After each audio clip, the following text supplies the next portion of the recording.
They have nothing easy. You know, no easy games. Yeah. And for Kenton Ridge, they're going to have Indian Lake, Stebbins, and Stebbins did well last year, and then Urbana and Graham. So nothing's easy this year. On the wing, low snap from center. Max Queen gets the football. He's going to pick up some positive yardage, but nothing what he needs to get. It's going to be taken out to about the 40-yard line, so that's going to be a pickup of about 2, maybe 3 yards on the play. It's going to bring up second down and 7 yards to go for the first down. Clock rolls, 10:42 remaining in the contest. And it has just been Kenton Ridge all in the first quarter, picked up late in the second quarter with another score, and the second half has just been turned over to the Cougars. Next week, don't forget, the Tippecanoe Red Devils going to be coming to town, take on the Shawnee Braves over at Shawnee, and we will be over there too. Ball bounces back to the quarterback, but you know what? That's probably all he needed. He picks up some nice yards. Mac Davis real close going to the around first that down. left side. I think he's just short of the first down Just by short about of a it, yard. So. And that happens so often. A lot of times you'll see just a great punt. And of course, the great punt, if it's long enough, the guy's coming down and throws them all off, and then all of a sudden, you got your guy going up the field. Anything that kind of slows things up. Coming into the ball game with the play from the sideline, Dylan Hand. Coming out of the ball game is Logan Pollock. Logan Pollock at times has showed up pretty good for this Northeastern Ball Club. There have been some bright spots for them. Yeah, and for Northeastern, you said it, Lee, there have been some sparkles. Yes, they do. But they need to have it shine. Max Queen got the football. That's his biggest run. Nice hole. That's his biggest run of the night. Biggest run. Perseverance pays off for Maxie as he takes the ball into Kenton Ridge territory, just across the 45 to we'll call it the 44-yard line, first and 10. Well, you got Mac Davis. He's a junior, and so is number 17. Watch this replay. These are both. Watch how he finally hit it. He finally hit it, and Kenton Ridge got sucked in a little bit, and then he headed down there for that nice little hole. A nice pursuit and tackle by Chris Bell coming across there to stop that from going any farther. Nick Brown to the top of your screen. Bottom is Jacob Yarnell. Rolls the snap back again. Rolling this way. Oh, intercepted! Intercepted by Kenton Ridge. Taking the ball to the far sidelines as he goes with the football is Watkins. And Watkins going to be dumped at about the 40-yard line. I honestly thought he had a completion there, but he just threw it too easy, put too much air underneath it. Well, that might take some of the wind out of the sails there right now. That could take a lot of wind because 8:53, and about the only thing that Dylan Lehman has to do right now is turn around to Armstrong, Michael, Dibert, Jones, Bell. I mean, and just let him go. Murata. Murata has a helmet on now. Yes. Yeah. There's the snap back. Look at that carry. Yeah. They're hitting the hole really fast, Lee. And that you can tell when a quarterback has had a good day and the offensive line has had a good day. Look at that number 2 uniform. It's totally white. He hasn't been on his keister at all, it seems like. Armstrong hitting that hole. Just picks up a nice, easy, cool 5 yards. And another receiver they have out right now on injury is Shikai Marshall. Yes. And get him back later in the season. That'll be something as well. Up the middle, then he goes to the outside, running room he's got. Chris Bell there. And I'm telling you what, Bell looked really good. He was hemmed in as he hit the sideline, and then right up the field he went. Yeah, he's playing safety tonight as well. Watch him hit this hole, Lee. I mean, if you're trying to key on one player, it's tough to do. Look at that nice cut there. Missed tackle, and here we go. I like both hands on the ball, too. Yes. When he got hit that first time, they covered up. Coming to the near sideline, bottom of your screen is McKay. Also got a receiver at the top of the screen as well. One running back. Out into the flat it comes to Schneider.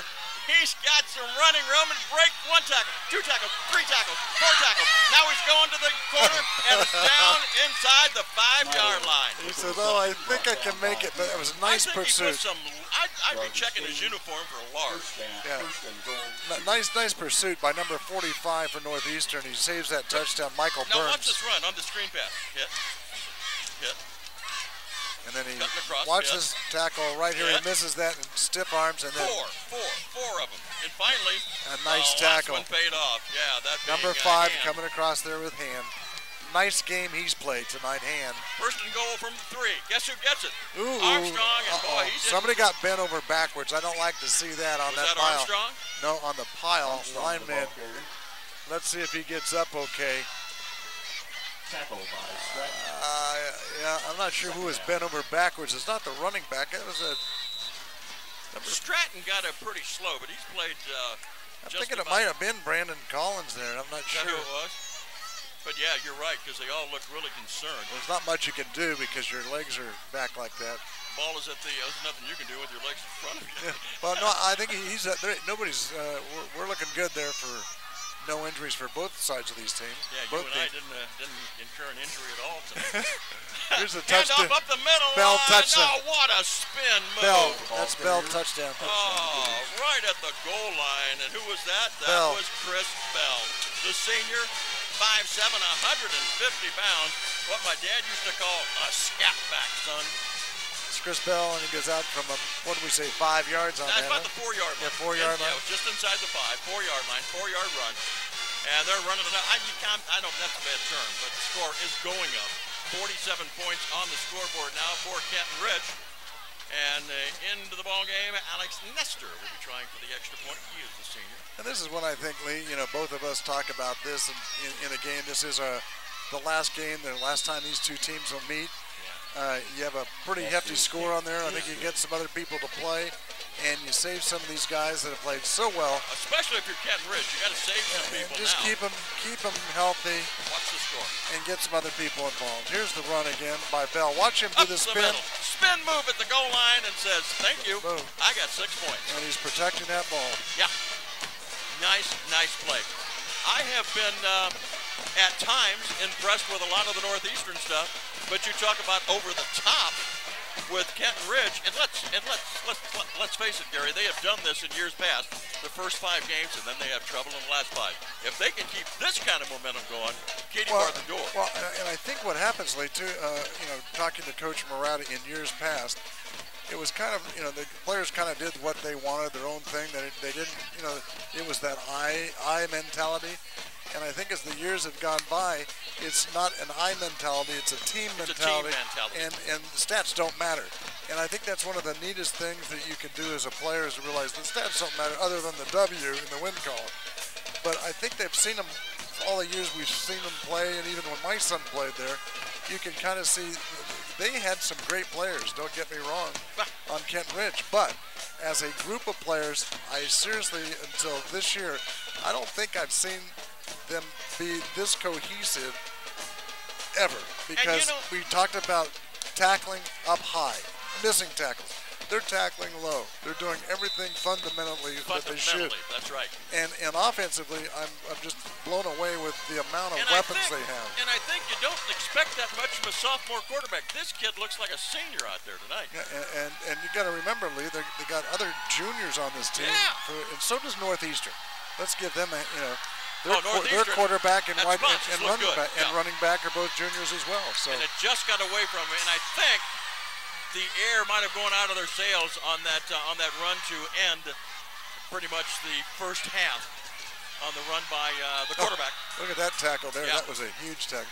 Now you got to remember, Lee, for Northeastern, when the teams that they're going to play, they're going to have Central coming up on their schedule. Yeah.